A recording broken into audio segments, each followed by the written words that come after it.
Today, we are at a true old Florida paradise. This island is full of natural beauty, as well as some of the clearest and calmest waters we've ever seen in Florida.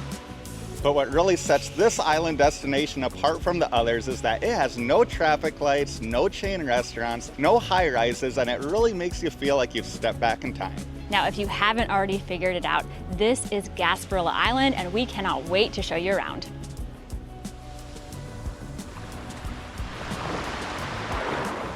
Now, for those of you who aren't familiar with this island, it's where you'll find the beach town of Boca Grande, and it's located just to the northwest of the Fort Myers Cape Coral area. It's an island that you're definitely not going to just stumble upon because it is a bit off the beaten path and has only one road leading in and out. But as we'll show you in this video, Old Florida can be a little bit fancy, as this island is actually quite upscale. It has some pretty high-end restaurants, and it's where you'll find the resort that was just rated #1 in all of Florida. And while we will be showing you all of that, our #1 priority today is the beach.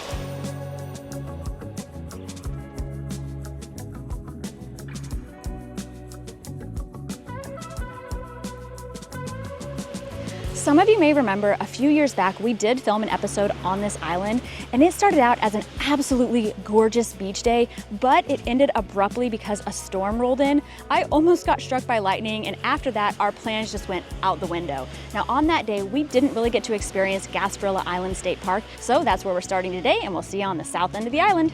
Currently there is no rain in the forecast today, but Skylar is not taking any chances this time, so he's gonna get in the water while he can.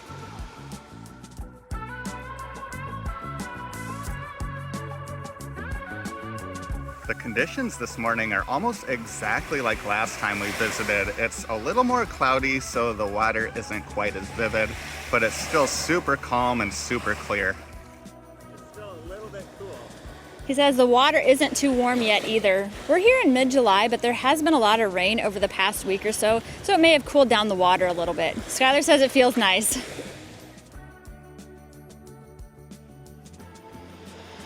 Now that you got in the water, are you ready to head to the state park? Yes, let's do it. So when we got here to the 17th beach access, it was around 9:15 a.m. and there were still a lot of open spots, but when we came back to our car around 10:15, they're pretty much all taken.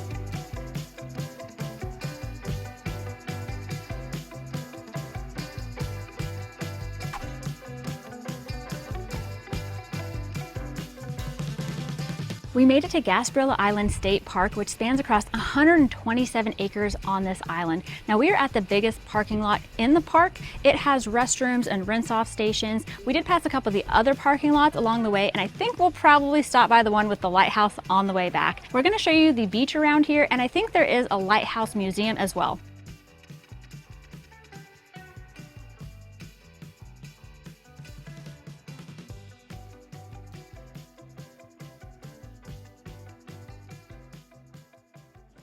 So the beach here at the southernmost parking lot is really nice, but we did notice that the water's quite a bit cloudier than where we started the day today. And for a Friday morning, it's actually quite a bit busier than we thought it would be, but there's still plenty of room to spread out. Now, when we did make it down to this beach, we noticed that the Lighthouse Museum was only a couple hundred yards or so down the beach, so we're gonna make our way over there and see what they got to offer.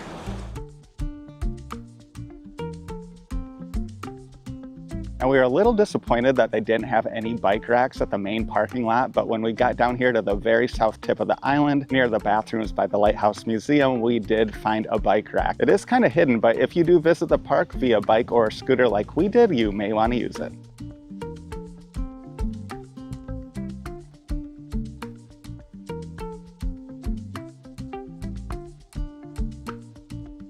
While it was a little bit of a walk to get to this museum, we think it's already worth it because it's got these gorgeous views of the Gulf, of the pass, as well as the north end of Cayo Costa State Park. It's also giving us some much needed shade right now. Now this museum is pretty small, but we will show you a few shots from inside.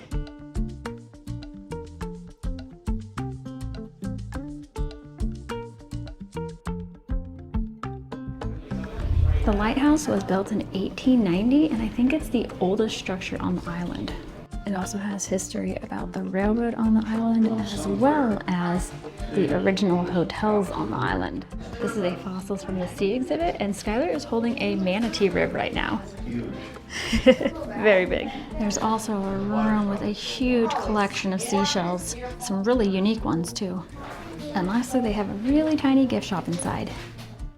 Now, I would have enjoyed that museum no matter what they had in there because the AC was working great and it felt amazing in there. But they did have a lot of really cool exhibits as well. We learned a bunch of history of the island dating all the way back to when the Calusa Indians lived here, and we also learned a lot about the local fish and wildlife.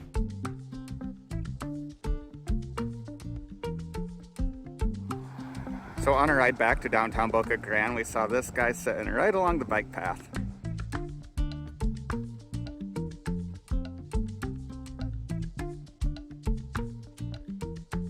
Now, while you can drive your car all the way down to the state park and back, as you've probably noticed, we've been taking the bike path, which runs 6.5 miles, pretty much the entire distance of this island.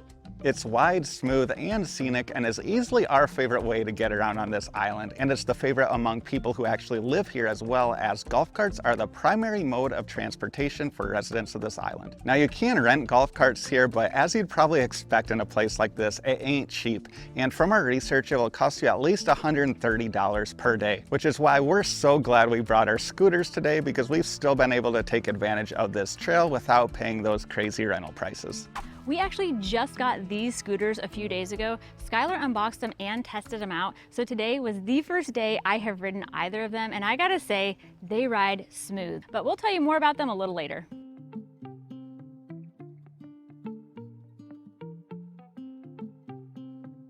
We decided to scoot past the lighthouse for now, honestly because I just got too hungry. We haven't eaten anything or had any coffee since we got here, and we're gonna try to take care of both of those next. Now, the first spot we actually mentioned in our last Boca Grande episode, but we didn't actually eat there because the item that they're known for was a little bit out of our budget, but I'm so happy to let you all know that we are back to finally try it.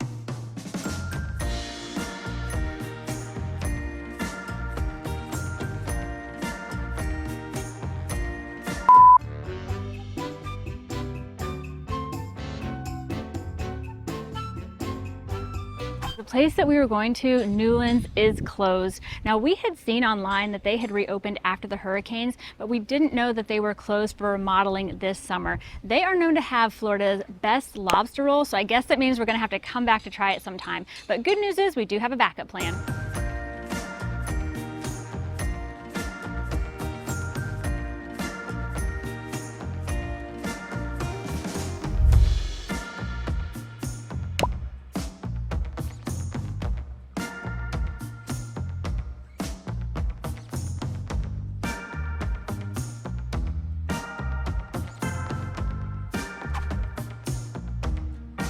So we made it to our backup spot, which is actually another spot we've been wanting to try ever since we first came to Boca Grande a few years ago, the Pink Elephant. Now, this place is part of the Gasparilla Inn, which is actually the spot I mentioned earlier that was recently named the #1 resort in all of Florida by Travel and Leisure. It has a really cool atmosphere in here, and the bar looks awesome. We are going to try to show you some of that resort later, but for now, we are going to enjoy our lunch in the cool AC. I went with the BLT because I saw some really good reviews about it online, and Skylar went with the brisket sandwich. Now, the Pink Elephant has been in business for over 60 years. It's located in an old historical building here in Boca Grande, and the atmosphere is really unique.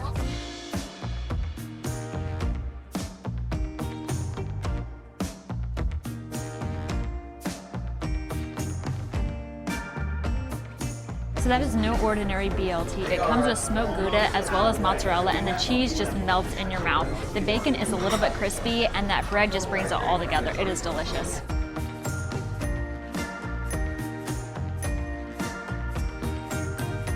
Now, that brisket isn't the most tender brisket I've ever had, but the flavor is great. The smokiness really comes through. It's not overly sweet, and I really love the bun. Overall, it's a very good sandwich. Now, both of our sandwiches came with 2 of these things. I don't know what it is. I initially thought it was a pepper, but Jamie thought it was a tomato. I guess there's only one way to find out. I was definitely right. It's absolutely a pepper. It's not super spicy, but it is extremely sour. Now, overall, our experience at the Pink Elephant was a good one. We did enjoy the food, and the service and the atmosphere were great. I do gotta say though, that meal was a little bit on the pricey side, but honestly, you're gonna find that with almost everything here in Boca Grande. Now, speaking of things on the pricey side, the resort that this restaurant is associated with, the least expensive room you can get at that resort right now is $470 per night. And this is actually the off season. It gets even more expensive other times of the year. And I don't know about you, but I am really curious to see what that expensive of a resort looks like, so we'll see over there next.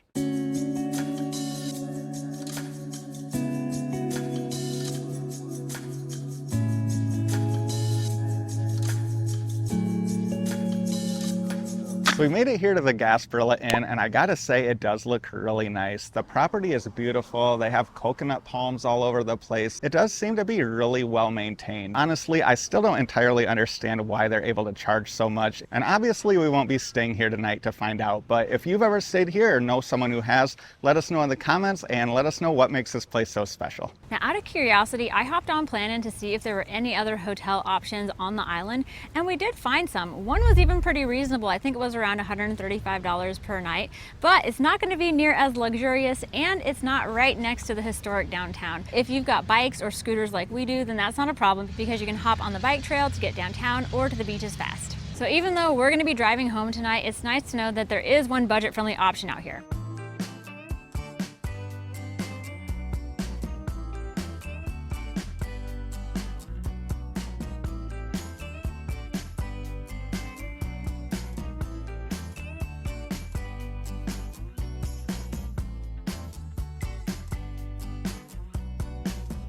So we went from the Pink Elephant to the Pink Pony. This place has been in operation in Boca Grande since 1987. We ordered an iced latte because I don't know if we've told you enough already, but it is freaking hot out today. And also a coffee shake because this thing kept popping up in all the reviews. It is super creamy and the perfect balance between the sweet and the coffee flavors. And as somebody who loves coffee and ice cream, I would highly recommend it. Now this iced latte is only $4, but it is really good. Definitely one of the better deals you're gonna find in Boca Grande. The shake, on the other hand, is $10, and while I won't say it's a great deal, it is delicious, and I do not regret buying it one bit.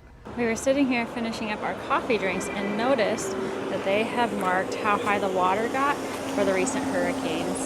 So Helene is down there. It was about 18 inches, and Milton is up there, and it's about 36 inches.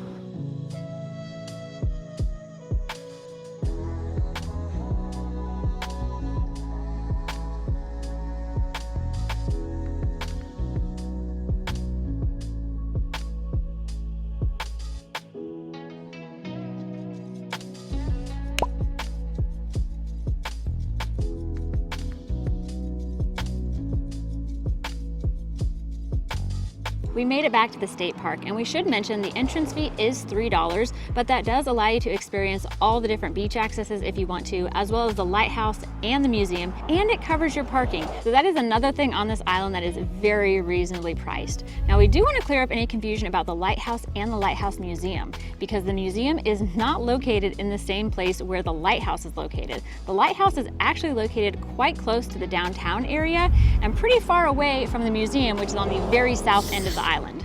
Now you can learn all about this lighthouse at the Lighthouse Museum, and every once in a while they have special events that do let people climb to the top of this lighthouse, but you will have to check their website for the next event because they are pretty few and far between. Now even if you're not into lighthouses, I would still recommend coming to this beach because it's one of the most beautiful ones we've seen anywhere on the Gulf. The beach is full of lush vegetation and it has trails running through it.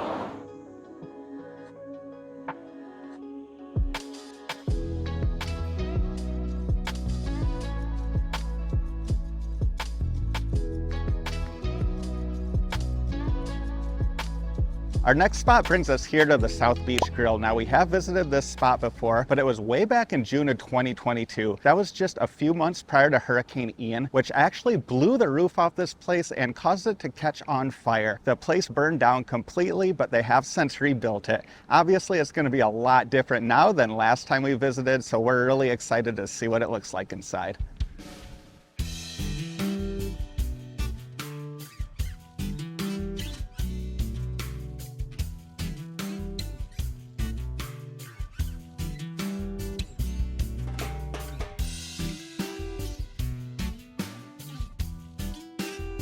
Now, South Beach definitely is a lot different from last time we visited. It still actually kind of has the same layout, but it's much more modern. We can't say it has quite the old Florida charm that it used to, but it has a ton of windows, it's light and bright, and it has great views of the Gulf from all of the tables. And as far as we know, this is one of just a couple spots on all of Gasparilla Island where you can dine right on the beach.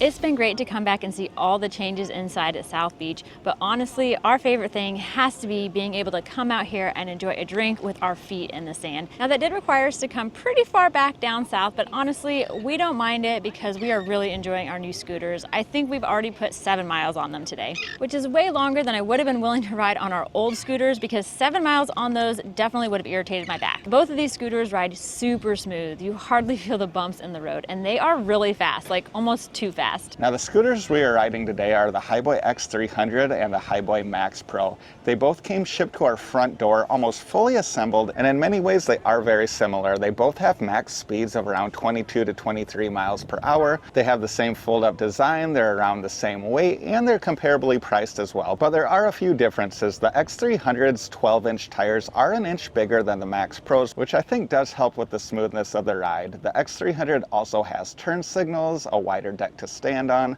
an easily removable battery, and a cup holder. But the Max Pro has a higher maximum battery range of around 47 miles compared to 37 miles for the X300. Plus, it has cool side lights, and it has both front and rear suspension, which really helps with the smoothness of the ride. Now, each scooter is super quick and incredibly smooth and offers a few nice features that the other one doesn't, so it's hard to say that I prefer one over the other. I'm kind of in the same boat. I thought that after trying both of them, there would be a clear winner as far as which one I preferred, but honestly, I'm gonna be happy riding either of them. Now, I do think we'll still be riding our e-bikes for really long distance trips, but for everything else, I think we're gonna be choosing these scooters because they did really well in all sorts of terrain, including the roads with quite a bit of sand on them. Now, I also love our e-bikes, but I am really enjoying how these scooters are relatively small and lightweight in comparison, and how they can really easily fit in the back of the smaller of our two SUVs, unlike those e-bikes. Now, we obviously can't speak to the reliability of these scooters yet since we did just get them, but I think we are both super impressed with what they offer for their price point. Now, speaking of price, you can currently purchase both of them on highboy.com for what we think is a great value, plus you can get an additional 5% off by using code EXP Max Pro at checkout. We do have to thank Highboy for gifting us these scooters and helping us get around Boca Grande so easily today. There is no doubt you'll be seeing more of us on these bad boys in future episodes. So our plan was to head back to downtown Boca Grande to grab dinner at a really highly rated Italian place, but I think those plans have changed because we just noticed there are some storm clouds building behind us, and they actually seem to be about the same distance away from us as they were when Jamie almost got struck by lightning in this exact same spot a few years back. So I think we're gonna head inside, grab some food here, and hopefully by the time we're done with our dinner, the storm clouds will have cleared.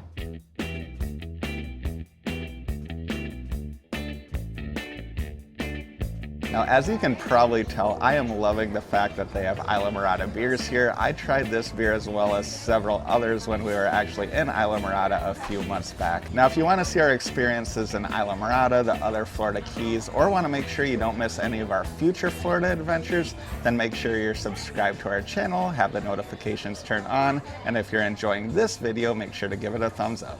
Here I ordered the Caesar salad with Gulf shrimp, and Skylar went with the seafood cannelloni. It's supposed to have shrimp, lobster, and scallops in it.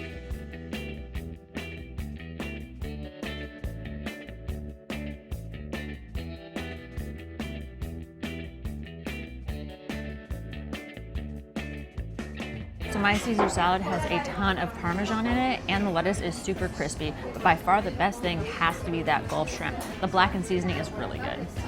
So there's definitely no big chunks of seafood in there, but I do taste a lot of seafood. It must just be ground up really finely. I really love the ricotta in there. It is super creamy, and I'm really enjoying the sauce as well. Now, I actually had no idea that my meal was gonna come with this weird long broccoli, but I'm super pumped that it did because I love this stuff.